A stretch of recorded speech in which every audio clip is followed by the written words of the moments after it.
አመሻሽ ላይ ሁሉም የቤተሰቡ አባል ባለበት የእሳት ዳር ጨዋታና ተረቱ ለጉድ ነው። ወይዘሮ አትጠገብ በልጆቿ ፊት ላይ የምትመለከተውን ደስታ እያየች ትስቃለች። አቶ ታረቀኝ በሀዘን አሰላሙ አለይኩም ወራህመቱላሂ ወበረካቱ። ውድ ቤተሰቦች እንዴት ናችሁ? ሰላም ከኔ ሰላም ነኝ አልሐምዱሊላህ። ክርስቲያን ወገኖቼ ሰላም ብያለሁ። ጠብታ እውነተኛ ታሪክ ክፍል 2። አመሻሽ ላይ ሁሉም የቤተሰቡ አባል ባለበት የእሳት ዳር ጨዋታና ተረት ለጉድ ነው።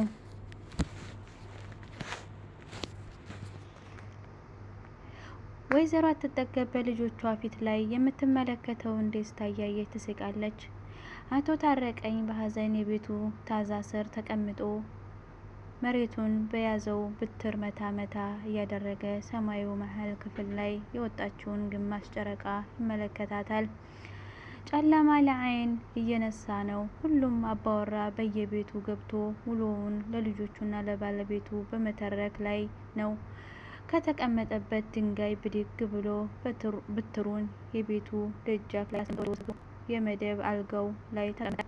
የሚሰማውን የልጆቹን ጨዋታና ሳቅ ሲቀስ ብላችሁ ተጫወቱ። ምን ቤት ልታስብሉት ነው? ድምጻችሁ እኮ ማንም ይሰማል። ደግሞ ለሰው አፍም ጥሩ አይደለም። እስቲ መጋባላችሁ በልኩ አድርጉት አለና ጨዋታቸው ላይ ውሃቸው ይሰበረው ቀደም አለ። ሁሉም እርስ በርስ ተያዩ። በጣም ታደዋል። ባህላቸው የዕለት ተዕለት ጠባይ ሲበዛ እየተበታተኑና እየጣሉት ነው። ሁሉም ወደ የማደሪያቸው ተበታተኑ። ማለት ያው ከአንድና ጋር ሌሎቹም ሁለት ነው። አሁንስ ይሄ ሰውዬ እንዲያው ምን መሆን እንደፈለገ አልገባኝም። በየቀኑ እያስጠላኝ ነው። ልጆቹ እኮ አንመስለውም። በእርግጥ የክርስትናችንም አልተገኘም። እኛ እኮ አባታችን የሞተው ያኔ ነው። በየቀኑ ጥላቻዬ እየጨመረ ነው የሚሄደው። መቼም ይሄን ሰውዬ ልወደው አልችልም አለች። እኔም እንዲያንቺ ነኝ እኮ። እኛ ያለውን ጥላቻና ንቀት ሳይ ግዴዩ ይለኛል አለች አዲና። ሁሉም እህታማቾች እየተያዩ ባህሪ ቢኖራቸውም በአባታቸው በአቶ ታረቀኝ በኩል አንድ አይነት የጥላቻ ባህሪ ያላቸው። ለምን ግን እንደ ልጅ አያየንም እየተባባሉ ሁሉም ልጆች እርስ በርስ ያወሩ ጀመር። የመንደሩ ሰዎች ስለ አቶ ታረቀኝና ልጆቹ በሰፊው ያወራሉ። የቡና መጠጫ አድርገውታል። አቶ ታረቀኝም ባለፈው ባገደመ ቁጥር አሽሙሩ ለጉድ ነው። ከሴት በቀር ሌላ መውለድ አይችልም፣ ዘሩ አንድ ብቻ ነው እያሉ ያሙታል። አቶ ታረቀኝም ይሄ ሽሙጥና አሽሙር መከራውን አብልቶታል።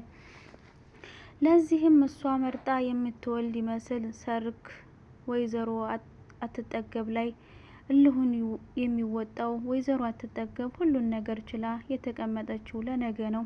ነገ የተሻለ ይሆናል። ሁሉም ነገር ይስተካከላል። ይሄ ለሁለት የተከፈለው ቤተሰብ አንድ ይሆናል። የሚያጣላን ወንድ ልጅም ተወልዶ ያስታርቀናል በሚል ተስፋ ጭላንጭል ነው።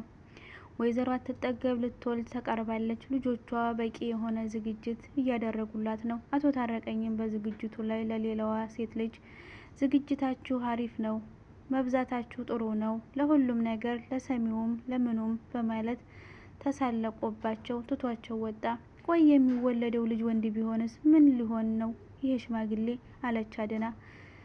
ምን ይሆናል ያው በልጁ ምክንያት የኛንም ልጅነት ያምንና ጥሩ ቤተሰብ እንሆናለን አለች ማለፊያ እየሳቀች። አመሻሽ ድንበር ወደ ታች ስታዘቀዝቅ ወይዘሮ አትጠገብ ምጥ ያዛች።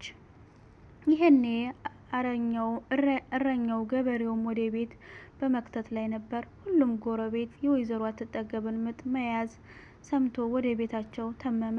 ገሚሱ ምን እሷ ሴት ነው የምትወልደው? ባሏ ራሱ በሌለበት ምን አካሄደን እያሉ ይቀሩ ነበር።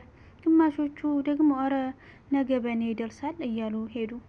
የእናቶ ታረቀኝ ጎጆ በሰው ተሞልቶ ደጁ ሁሉ ሰው ነበር። ሁሉም በአንድ ላይ ማርያም በሽልም ታውጣት እያሉ ይጸልዩላት ጀመር። ምጡ እየጠናባት ሄደ። ከተወለደው የአወላለድ ምጥ የተለየ ሆነ። የጎረቤት ሰዎችም ሁኔታው ለየት ሲልባቸው ወንድ ነው ማለት ነው እየወሰዱ መተያየት ጀመሩ። አረ በቃሽ ሶማ ወላ ወልዳ ያልወለደችውን ከየት ታመጣዋለች? ላለች ጎረቤት አረካቸው እንዲህ አይባልም። የፈለገው ቢወለድስ